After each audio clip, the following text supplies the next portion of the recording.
Salams and welcome. Thank you for joining me in episode number 395 of the Afrikaans reading of the Holy Quran.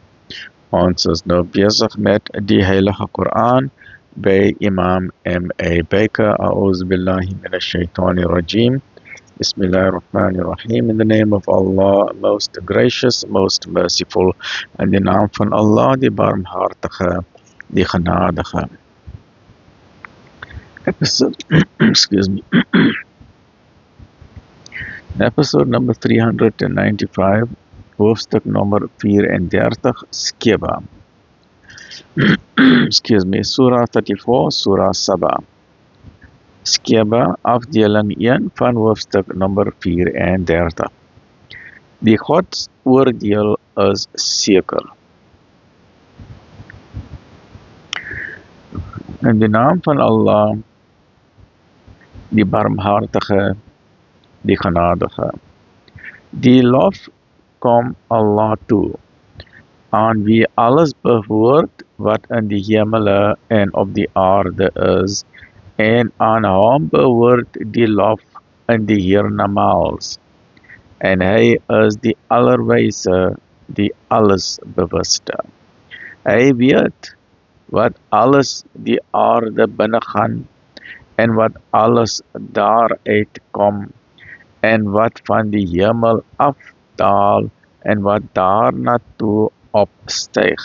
En hy is die barmhartige, die vergewensgesinde. En die ongelowiges sê, die uur sal nooit oor ons kom nie.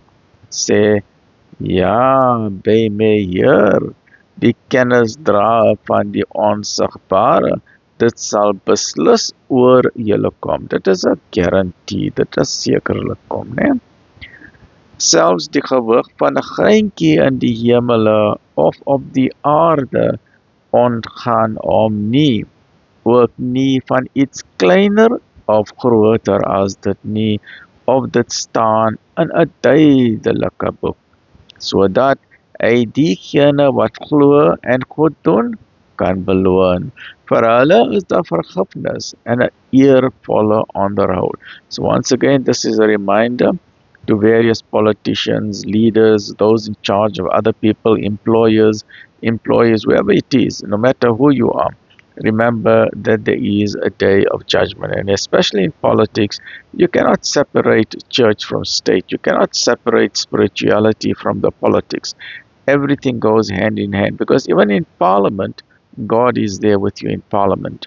So you cannot say, no, we leave God outside the door. You cannot do that. Whether you like it or not, all the discussions where the secret are open are being recorded, and God is aware of everything that's going on, and you will be held accountable for the suffering of the people or for the blessing that the people are enjoying, right?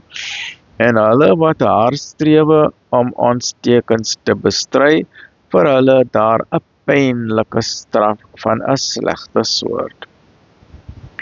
En hulle aan wie kennis gegee is, sien dat dit die waarheid is wat van hulle Heer geopenbaar is, en dat dit lei na die pad van die Almagtige, die lofwaardige.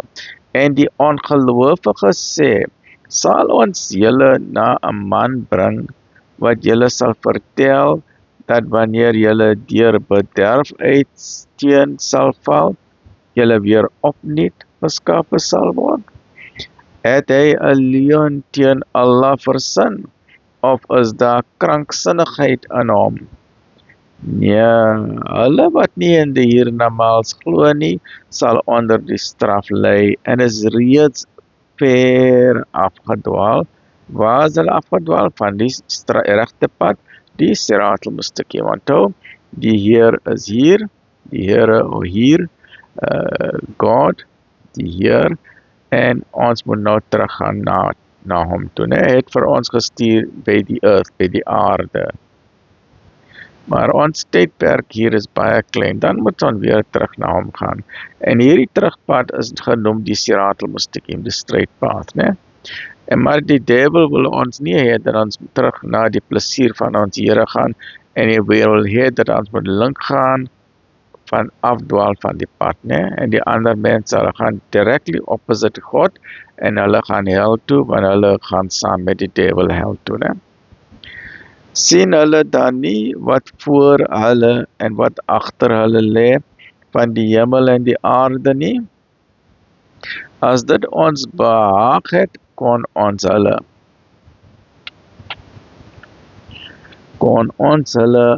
op aarde verneder of 'n gedeelte van die hemel op hulle laat neerkom het. Hierin is waarlik 'n teken vir elke dienaar wat hom tot Allah wen. Join me in the next episode. Alhamdulillah.